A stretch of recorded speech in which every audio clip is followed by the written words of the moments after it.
First Peter ni 1:4 ang Yesus Kristo ni Chonghor Peter omono sihoro Ponto Galatia Kapadokia Asia tai Bithunia hangkor ganangui bisar piring khe refugee hai khe tongnai kaitorni chongjak borokno omono sihoro norok apha kaitor kha chapma tei chongjakha Jesu Kristo ni kok khnana bagui phiya bini thui bai sujajakna bagui norok kaitorni phola bai borok kwthar khlaijak baikha norok belai khe khairokjak thung belai khe kha kwchang rwjak thung chini khatungjak chini khatungmani kok phai chwng chini sobra Jesu Kristo ni bupha kaitorno hambai rwanu bo belai khairogui Jesu Kristo no kwthui ni mwthangui tisama bai chwngno achai rwphika aboni chwngno khatung rwsugo hwnkhe kaitor bini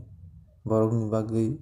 khatiui tonmano manano hwnwi chwng nasigui tongo bo abono chukno hao khatiui tonkha aro abo soglak hamya bo wngla abo babo balai glak khatiui tonmani abo norokni bagui se norok wngkha poito khlaima bisingtwi kaitorni phan bai mwthangjakna bagui kaham khe tonjaknai rok norok mwthangjakmani abo molpai phuru phunukjakna bagui tiyar khe tonjak aboni bagui tongthok di norok tabuk bodre bod khe potulijakma bai sarapchani bagui kha hamya ma wngfano tongthok di norok potulijakmani abo norok poito kwrak hwnwi sijakna bagui se komornai rangchak suda hor bai sogui potulijago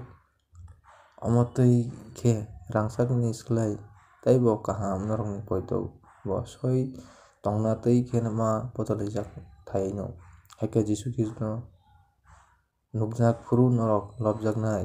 mwkhang chwngrwjaknai borijaknai norok bono nugya phano hamjago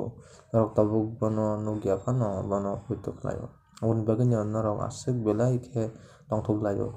abo kok bai sabaya tamni hwnba norok poito khlaima hai kheno norokni phola mwthangjago norok mwthangjakmani kok sabui manna bagui diari rok cherui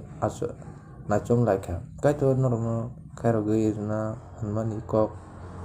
borok salangkha Kristo ma satokjaknai ulo khe chwngsacha khlaijaknai hwnwi borok sapuru abo bufuru bahai khe wngno hwnwi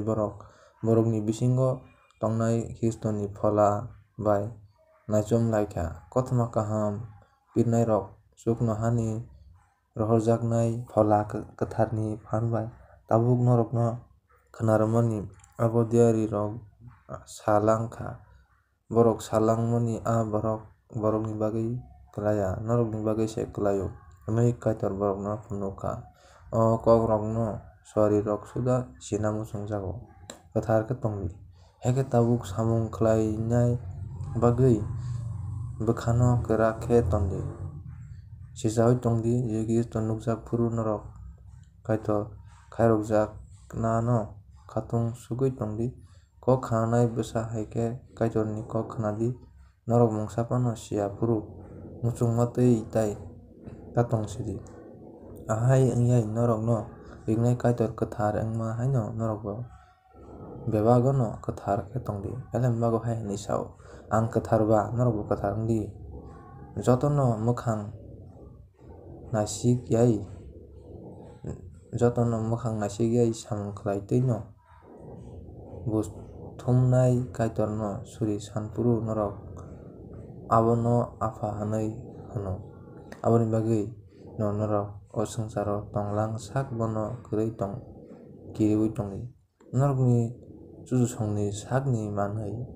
phaimani a mungsa chugya tongmungni yakni norokno phiyogna bagui tamo rwjakha abo norok saui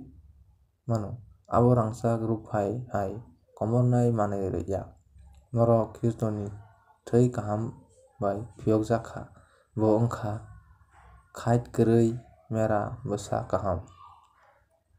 O swngchar swnamjak ya sini no bo kaitor bai chongjak phiya o mal paina nogo norokni bagwi phunukjak. Bono kwthwi mwthangwi tisaui chwngsacha khlainai kaitor no bini bisingtwi norok poito khlaio. Aboni bagwi no norok kaitor no poito bo khlaio. Khabo khatungo norok tabuk fola ni bisingtwi kok kubui no khnama bai norokni bwkha no kuphur khlaiwi norokni khristan tapuk no kaham khe hamjak ba norok kiching norok kha nangwi hamjaklai sukdi. Norok kaitor ni tongphlainai kok kwthang bai achaiwi hai khe norokni pha thwibulang ya bo wngkha thangbolangse elon bago hai hinui sama hai. Bebak borok no sem hai borok kotor wngnani abo sambubar hai samthwio bubar khlaio. Phiyaba saurai